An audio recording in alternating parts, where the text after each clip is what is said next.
Hello, everyone. Today I'll be talking about how grief changes the brain and how the brain adapts after a loss.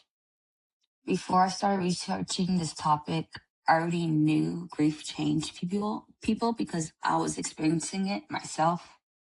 I could feel that it was affecting the way I thought, my emotions, my memory, and even my ability to focus.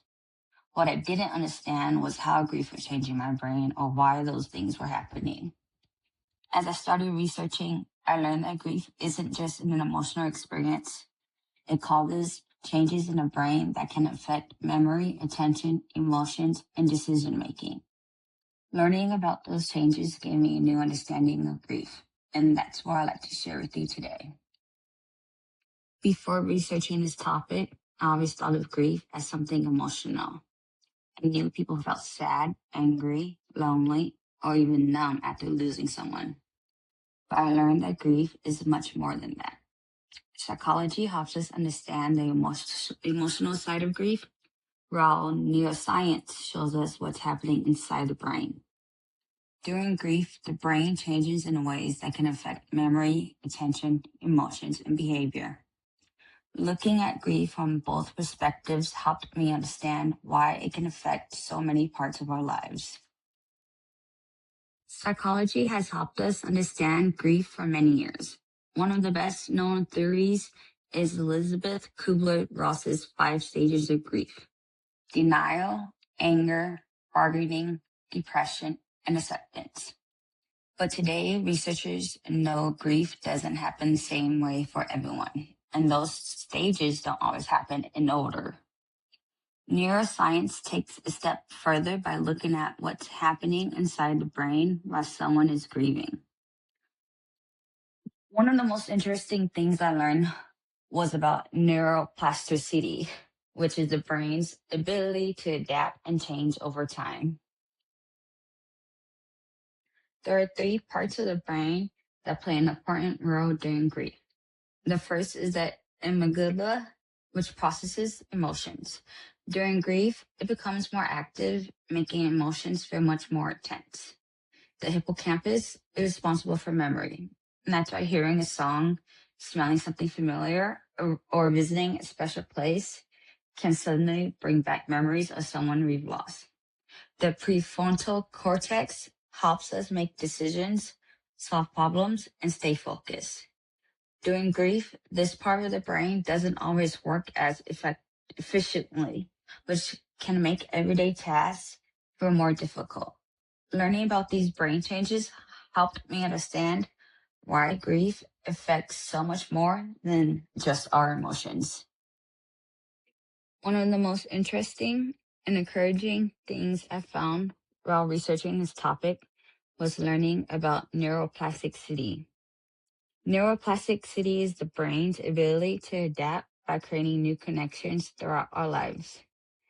After losing someone, the brain has to adjust to a completely different reality, and that doesn't happen overnight.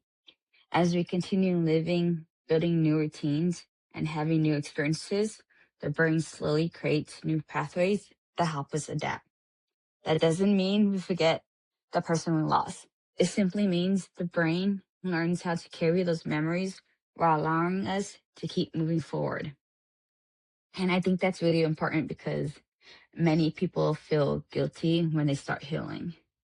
They may feel like moving forward means leaving their loved one behind. But learning about neuroplasticity helped me understand that's not what's happening. The brain isn't forgetting the person. It's learning how to live with the loss while still holding on to the love and memories.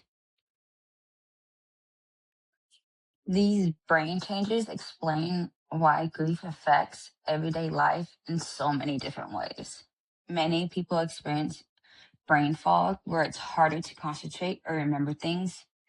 Others notice memories that suddenly come back because the hippocampus is closely connected to emotional memories.